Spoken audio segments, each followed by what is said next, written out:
Welcome to 15 Minutes in the Forest. My name is Adam Downing. I'm an extension forester with Virginia Cooperative Extension for our Northwest District. Back here with 15 Minutes in the Forest and my friend and a natural resource colleague, Rich Wood. And today's subject is the woods in your backyard. Stay tuned, you're going to see some neat things of how you could transform small space into something much better for wildlife and your own recreation and enjoyment. Okay, so we've just come out of the front door of your home. Here we are in the front side yard. You referred to the meadow. Our first priority was to stop mowing, reduce the mowing. So we converted this probably about a 700 square foot area into a meadow. And meadow being, we didn't want any woody vegetation in that. So we wanted some warm season grasses and we wanted wildflowers. Primarily, we wanted a pollinator area, and that's what this serves as. So as you can imagine, with turf grass, there's very little opportunity for pollinator. So we manage this throughout the year, and I say manage it, it's not a lot, it's not very difficult. We do not mow it until the early spring. You can see that there's flower heads and seed heads on a lot of these right now. This is bee balm. In front of us is some of the goldenrod. And it's important for us to allow these plants to stay like this throughout the winter because they self-seed into the meadow. The birds feed on them. And then also underneath in this thatch, there's a good population of small mammals like voles and moles that some of our raptors, like the screech owl box where there's a female screech owl in front of us, or in the box right now, that is allowed to feed here. So this was one of our biggest priorities, and we went from having no pollinators or very little to having this, and then in the summer this is just buzzing with bees and wasps and butterflies. So as we stand here at the edge of the meadow, we notice that we have a transition over to our wood lot. The meadow serves as edge habitat, as a transition area. And you'll notice as we go over that way, there's a large oak tree, a pair of white-breasted nuthatches this spring that actually nested in there and raised 3 young. And we just noticed late this summer, early fall, the birds are gone, but now we have new residents in our box. We have some flying squirrels in that box on that large oak tree. It has to be with the adjacent habitat units right next to each other. So we're pretty excited about it. So we're going to leave this habitat unit and head toward another habitat unit we have on the property. So follow me.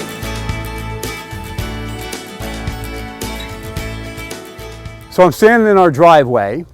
And as if you can picture, when I drove in here 7 years ago, both sides of this driveway was full of autumn olive and honeysuckle, and also there was some Japanese barberry, all invasive species. So one of the most underutilized types of habitat units is edge or borders. And we're always looking for that edge habitat, no matter which transition we're doing. You can see now all that invasive species has been removed. We've tried to transplant some of our native cedars along this. We had even forsythia in here that we removed. But even along our driveway, we think it's important to have a little bit of habitat, that edge habitat, from our mature trees on both sides of us right down to the pavement. So we moved into what I would call a subsection of our meadow unit, wildlife or our habitat unit. If the meadow we were in originally was a dry meadow, this is a wet meadow. But let me point out, this was also all turf when we moved in. We allowed it to grow up, but this was a water issue. We had some water coming down onto the property. So what I did realize, and with a little bit of help from some professionals, was to plant it and allow it to grow with wetland type of plants, or plants that like to have their feet wet. So different than our dry meadow, we have button bush in here, we have some sweet flag iris in here. So we still allow it to grow up. We manage it as a meadow, but there's a mix of a few other things in here too. But it still serves as a great edge transition into our woodlands behind us and to the side of us as well. One other you might see behind me is a wildlife brush pile that was put in there on purpose. As we move back into our wood lot, into another management unit, a habitat unit, you're going to see many more of those. So come with me on our little walk. This is one of our habitat units that we look at from a forestry standpoint. And while we moved back here, our goal was to really keep the Virginia pines flourishing. And the problem was we had a heavy tree cover with some mature pines, and there was no sunlight coming to the forest floor. I consulted with our area forester, and there's a lot of excellent resources out there. So don't be afraid to ask some professionals to come into your property and talk to you about these things. Things they mentioned to me was, of course, you light on your floor. That you don't see any germination happening with your Virginia pine. So I had to figure out whether we're going to thin these or what the next step was. Nature took its course for me. We had a large white oak fall down, take out a lot of trees. However, it opened up the canopy right above us. That gave us the opportunity for sunlight down on the forest floor, and we started replanting some of these Virginia pine seedlings here. And these wildlife brush piles, the winter birds are all over these right now. It's a cover for them. We have squirrels in there. We had a weasel in one of the piles for the first time ever. So it's another way to build our wildlife habitat and manage this unit as best as we can. One of the areas that the Woods in Your Backyard course talks about in the workbook is water resources. Unfortunately, when we moved into the property, we didn't have any water resources, and there's none nearby either. So we decided on our own to build a water feature, which is this small pond sitting in front of you. And since we've built it, we've had a tremendous amount of critters that come in to visit this pond, whether they're taking baths or getting a drink of water. We know that because we have a trail camera sitting right here that can photograph and video our visitors to the pond. The mammals, including both fox, deer, raccoon, opossum. We even had a eastern spotted skunk, which is a rare species here. We built it primarily for spotted salamanders and wood frogs, but the benefits we got out of it is unbelievable. So if you have the opportunity, put one of these in. If you build them, they will come. One of our favorite plants in the backyard is Joe Pye weed. This is a native perennial that flowers in late summer, early fall. We do not cut this down at the end of the season. We allow these seed heads to stay on the flower and the flower to keep standing. You can see the amount of seed in here. And if it's in an area that can propagate more flowers, that's great. But one of the reasons we do that is there's a lot of fall birds that eat the seeds of these. We have goldfinches that travel from the bird feeders to the seed heads of the Joe Pye weed. We have ruby crowned kinglets that come in looking for insects and spider eggs. So it's a wonderful plant, even in the late fall, early winter, to keep standing in your landscape. Similar to the Joe Pye weed that we allow to stand, importance of dead snags in your woodlot. And if they're not a risk or a threat to people or property, it's good to let a few of them up for wildlife. We had this tree right here in the backyard. It was a dead pine tree, and it was tall enough where it could have been a problem for the house. So we decided to have a tree company come in and top it off and just leave enough for hopefully maybe a woodpecker or a bird to use as a wildlife den. And sure enough, this past year, for the first time after 5 years, we had a red-bellied woodpecker nest in the backside of this dead snag, just because we left it in place. One of the first things that people should know about me is I'm a birder.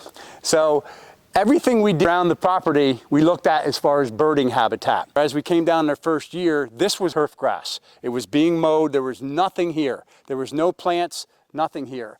So to improve our bird feeding area, we started planting native plants. And there's 16 species of plants, and we planted 63 species right here in front of you over a 5-year period.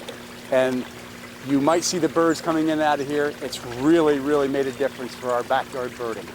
You'll notice a lot of the plants in the backyard have berries on them, and this is one of our favorites. This is winterberry. It still has a few of the berries left over from this past fall, and the birds absolutely love this native shrub.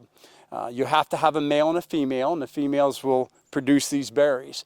But it's one of these favorites because we have some water that comes through the backyard, and this plant loves to have its feet wet. So if you're interested in native shrubs, you can't go wrong with winterberry. So one of the other plants you'll notice in the backyard are conifers. And this is a native eastern red cedar. Some people have a different opinion about a red cedar because they are kind of a early successional pioneer species. They move right in. But myself, we love these cedar trees because they give us year-round cover in the backyard. When those winter winds are blowing and the snow's coming down, the birds love to hide in an eastern red cedar. And they also, the females will produce a nice little blue berry that the cedar waxwings and robins and thrushes like to eat. So you can't go wrong with an eastern red cedar. This is red osier dogwood, also sometimes called red twig dogwood. They have that color that goes through the winter time. One of the reasons that we planted this is because it's a wet area. They're a wonderful plant if you're looking for stream bank restoration. And one of the benefits about a red osier dogwood is that you can take live cuttings and make new plants just by planting these. This is what we plan on doing in this area right behind the fence. We just cleaned out the multiflora rose and Japanese honeysuckle out of this area. The next step is to plant native shrubs and some of these live cuttings from our arrowwood and our red osier dogwood to reestablish native plants where we took out those invasive species. Thank you so much for having us out to show us around what you've done over the years. You've just transformed this place. I've seen pictures before from you. I've heard your stories, but to see it firsthand is really neat. And I hope that our viewers get a sense of the transformation and your passion for this, and that they too can do something to their place. If you had some recommendations for someone that wants to improve their backyard woods, their front yard for wildlife, what would that be? Start with a plan. Come up with some kind of plan with what you would like to see and what you'd like to do on your property. I took the Woods in Your Backyard course, and it organized my thoughts, gave me a strategy. But when we got into it, some of the tips that I can give was we started documenting everything we did, especially taking a lot of photographs before we ever removed one Japanese honeysuckle, before we ever planted a plant. So we took lots of photos so we could actually track our progress. And that progress, we could see that helped us to move on even further. And just start by doing one thing. Just tackle one habitat unit, one corner of your property, and go from there. And it'll catch on, and you can make a difference even on your own property. Great suggestions, and keep it simple. Do a little planning, start simple, and look for the success. Document that, and success begets success. Yep, that's Excellent. it. All right, well, thank you. If you're interested in the woods in your backyard, not that we're trying to pitch this particular product, we will put a link to it. There's also other resources available to you, and best wishes in your backyard.